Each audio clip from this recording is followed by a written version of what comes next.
A special look at physical and mental health here at home and overseas. Good evening and welcome to Faith Nation. From the CBN headquarters in Virginia Beach, I'm Brody Carter. Well, going to the hospital can be a scary experience. Patients worry about the tests or treatments they're facing. Plus, there's always the chance of getting an infection during their stay. Medical reporter Lori Johnson looks at the most common hospital infections and how to minimize risk. Armando Nahum knows what it's like for family members to become statistics after being infected in the hospital while being treated for a different reason. Sadly, he's probably seen it more than most. 3 members of my family were impacted with hospital-associated infections in 3 different hospitals, in 3 different states, in 10 months' time, culminating with the death of our son, Josh. It began when Armando's father came down with pneumonia while being hospitalized for bypass surgery. Then, during a stay for a different surgery, his wife Victoria developed a staph infection. While they both survived, Armando says his 27-year-old son did not survive a sepsis infection contracted after being admitted and treated for skydiving injuries. You always have a broken heart when you lose a child, but it doesn't matter how old the child is. Armando's family isn't alone. On any given day, 1 out of every 31 patients has a healthcare-associated infection, leading to about 90,000 deaths per year. Bacterial infections make up the vast majority, which develop when bacteria enter the body through a surgical incision or due to a contaminated medical device like a catheter, central IV line, or ventilator. In addition to the damage to the patient, these illnesses cost the healthcare system billions. If a patient acquires an infection while in the hospital, then it's the hospital that pays that, the insurance company, and Medicare will not. Hospitals like Virginia's Sentara Obici constantly look to reduce the risk. For example, after disinfecting rooms, advanced technology helps ensure they got rid of the bacteria by swabbing the area just cleaned, then inserting the swab into this reader that analyzes the surface. Anything less than 250 is a pass. Anything over 250 is a fail. My team will come back and re-clean the surface if it failed. Another disinfection practice involves bathing the room with ultraviolet C light, which studies show can reduce the transmission of 4 superbugs, MRSA, C. diff, Staph aureus, and Acinetobacter by 1/3. Believe it or not, some hospitals now use copper to help fight infections on hard surfaces like this copper-infused overbed table, and even in linens like these bed sheets that have copper woven into them. Copper just has natural antibacterial properties to it, so it helps kill any bacteria on site. Opportunities to detect infections. Healthcare workers understand the sooner a device is removed, the lower the risk of infection. So they evaluate each patient to determine whether that can be the day their device can be safely taken out. They also closely watch patients for symptoms of an infection, like fever or diarrhea, and whether they need testing. While hospitals and other healthcare settings are taking steps to minimize the risk of infection, there's actually a lot patients and their families can do too, both ahead of time and during the stay. The healthier a patient is before entering the hospital, the lower their risk. Experts say a big part of overall good health involves a robust gut microbiome. That means having good bacteria in the body, which can often fight off the bad bugs encountered at the hospital, especially those resistant to antibiotics like C. diff. Patients are advised to ask their doctor whether antibiotics are truly needed because these drugs tend to kill all bacteria, including the good. C. diff is in all of us naturally, and if they're taking antibiotics that are not needed, it's going to kill the flora that's in your stomach that helps prevent C. diff from kind of going crazy. Sure. Armando's experience with hospital infections motivates him to help others. Ask a lot of questions. Don't be afraid to ask a question, and certainly don't be afraid to ask the healthcare workers to wash their hands. It is the most important single component in the delivery of care: hand hygiene, hand sanitizing. Yes, clean hands. As simple as it sounds, it can also prevent visitors from spreading disease. We touch our face so many times, we don't know what surfaces we've touched. Some hospitals have lower infection rates than others, so do your research, and if you have a choice, talk to your doctor about which facility is best for you, or consult Hospital Compare on the Medicare website. Lori Johnson, CBN News. Healthcare in the Holy Land. Coming up, how Israel's medical workers are preparing for possible attacks. Israel is under constant threat of attack. In the face of growing threats, the Jewish state's National Emergency Medical Service is preparing hospitals, clinics, personnel, and entire communities to deal with those attacks. CBN correspondent Chuck Holton has an exclusive look at how the national EMS team is getting ready for anything. You've heard of the Red Cross, but in Israel, it's the Red Star of David that's saving lives. Magen David Adom, or MDA, is Israel's premier ambulance and blood service. With a force of over 30,000 volunteers, they're on the front lines of Israel's defense against terror. So ever since October 7, 2023, Magen David Adom has been preparing for a large-scale war in Israel. We understand that, first of all, maybe international assistance will be blocked because the airport will be closed. So we have stored medical equipment, water, and food rations for many months ahead. MDA's arsenal includes more than 1,500 ambulances, hundreds of motorcycles, and even boats and helicopters. They're not just preparing, they're ready for war. We train our people to work in what we call an isolated island scenario, meaning those are the ambulances that you have, this is the manpower that you have. Now think of how you respond better without having the umbrella of the entire organization. As they seek to help Israel be as prepared as possible for whatever might happen in the next few days, Magen David Adom is doing a lot more than just providing ambulance services and first aid training. They're also stockpiling things like this generator in different spots all around the country in case there's a nationwide power outage because of the attacks. MDA isn't just waiting for attacks. They're empowering Israeli citizens to defend themselves. We train communities, we equip them with medical equipment, so if, God forbid, they are attacked, they can respond first.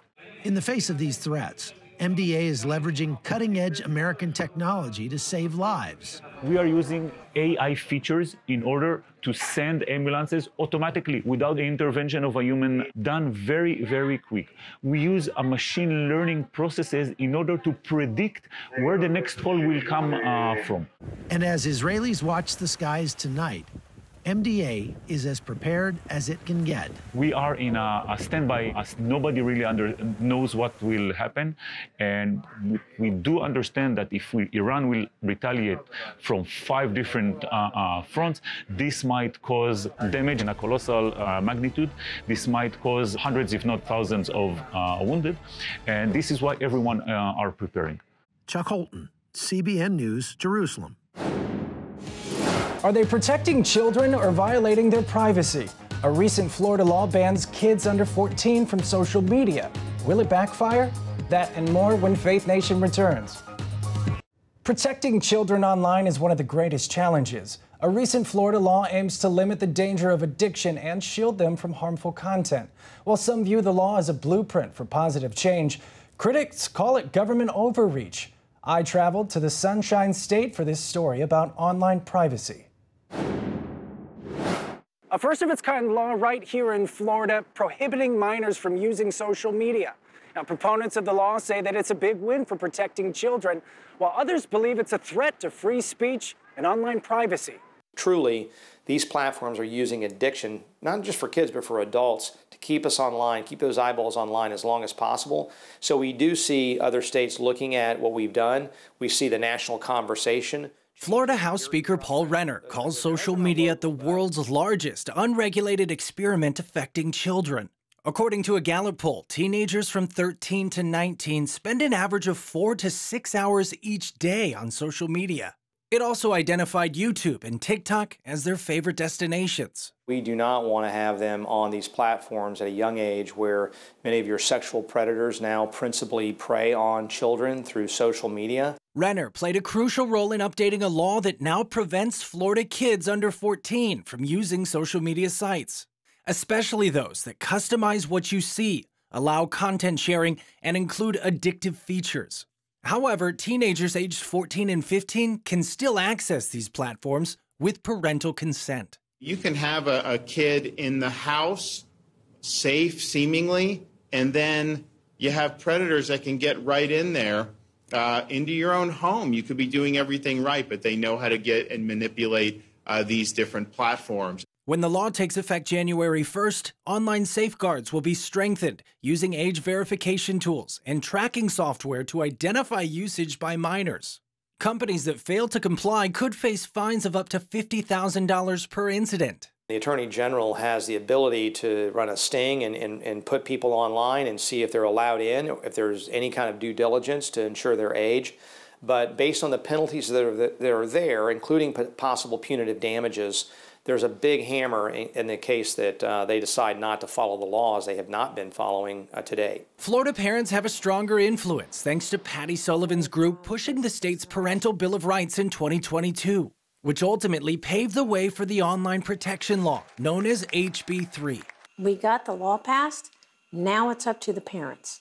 It's up to the parents to engage and stand for their own children. Even before research proved social media's addictive nature, Patty set an example at home by limiting her daughter Abigail's online activity. I actually was able to speak in some of those committees with the Parents' Bill of Rights and those bills and champion that issue and make sure that the legislators heard from somebody, younger, but who knew that parental rights were important because, one day I might be a parent myself and I want those rights to be protected. HB 3 is designed to shield children from social media and regulate access to adult content. Under this law, anyone over 18 will need to show identification to access pornography.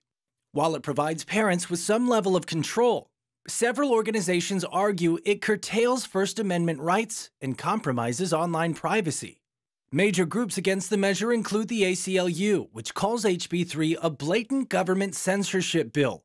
PEN America tells CBN News the age verification requirements are confusing and infringe on all Floridians' rights to privacy, urging the governor to steer clear of further censoring speech. The group Net Choice, which represents all the common platforms you would be familiar with that do fall under this bill, will likely sue soon and bring us into federal court suggesting that somehow we violated the First Amendment. Again, as a lawyer, I don't think we've touched the First Amendment because we're focused on addictive technology, and technology is not protected in the First Amendment. While Speaker Renner expects a lawsuit, he maintains the law is constitutionally sound and simply requires everyone to do their part to protect children online. Some families may struggle with helping their children have those guidelines because they themselves, as a parent, may be addicted to these platforms because of these algorithms as well. As January 1st approaches, the state will have to navigate a fine line of keeping young Floridians safe online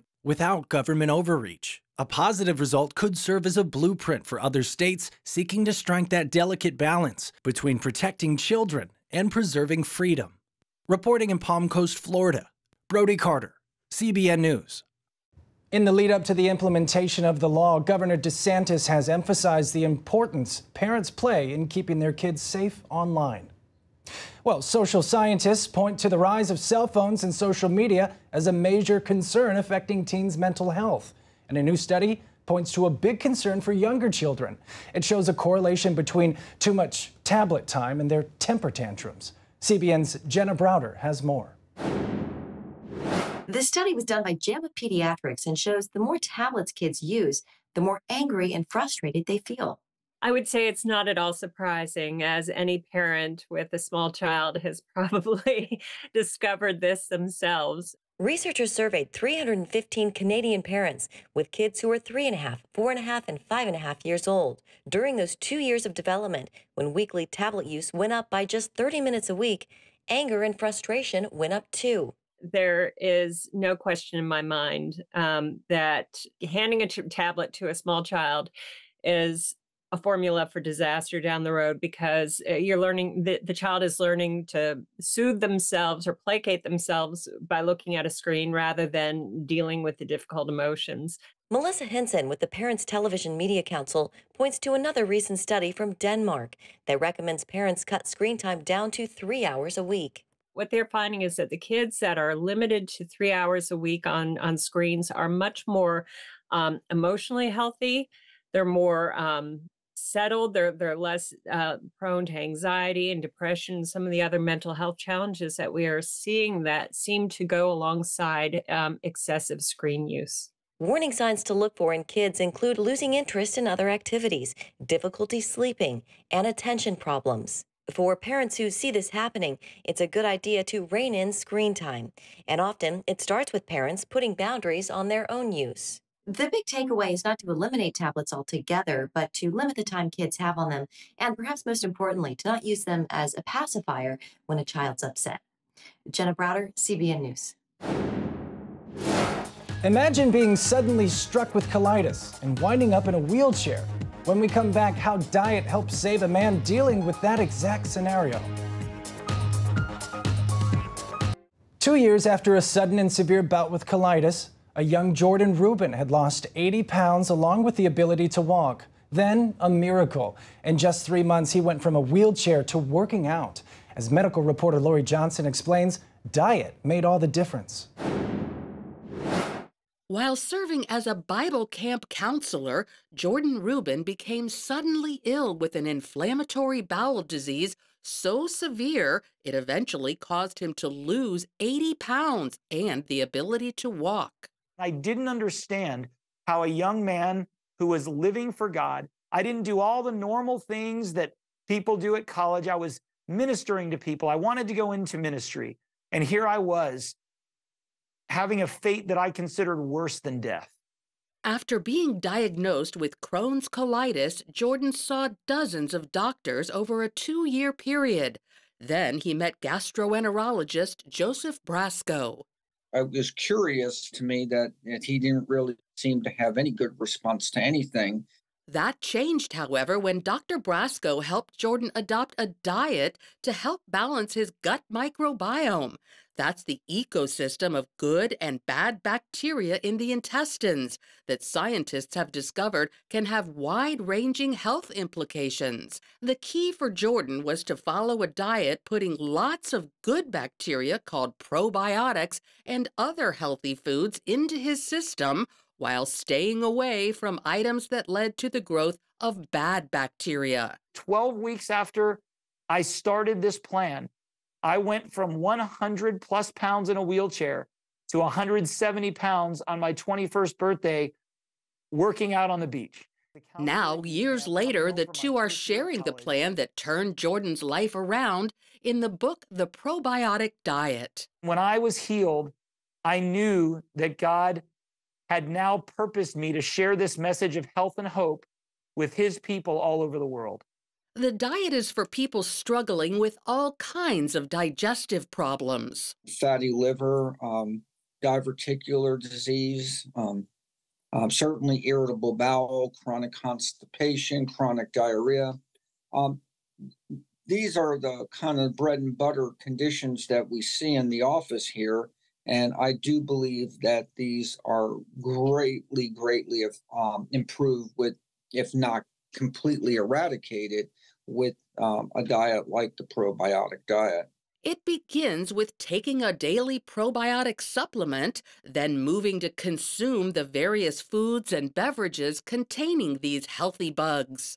Think about cultured or fermented dairy, yogurt, and kefir, which is available everywhere. Even high-quality sour cream has probiotics, and cottage cheese has probiotics. Sauerkraut, kimchi, and pickles, if they're made the right way. Apple cider vinegar has probiotics. Kombucha, kvass. While many of these items may seem new, most are actually very old. Fermented foods have been part of the human culture forever. Maybe the last century or so, that we've started to move away and become so fearful of bacteria and not realizing there are things that are actually good bacteria. Probiotic foods were very popular in the Bible. And so if you hear about Sarah killing the fatted calf, getting curds, or David delivering to his brothers against the Philistines curds, they weren't simply cheese. This would have been a yogurt or a kefir or perhaps a cheese. Since the good bacteria are alive, like most living organisms, they need food called prebiotics to survive and reproduce. Fiber, like the kind found in vegetables, helps that good bacteria to thrive in our system. So the diet includes those veggies and other fiber-rich foods like fruit, beans, and whole grains. While a healthy gut microbiome involves adding lots of good bacteria and fiber to our diet, it also involves subtracting some other items.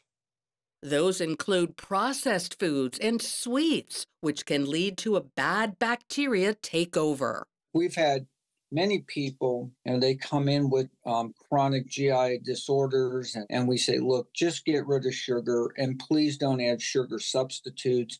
We see them back a month, 6 weeks later, and the vast majority of them are significantly better. So while millions look for relief from painful digestive problems, for some it can be found in the form of an ancient diet full of fermented selections and whole foods created by God. Modern scientists recently discovered this old plan can help us feel better by achieving the right balance of good and bad bacteria in our body. Lori Johnson, CBN News. Well, that's going to do it for us here at Faith Nation. Have a great night.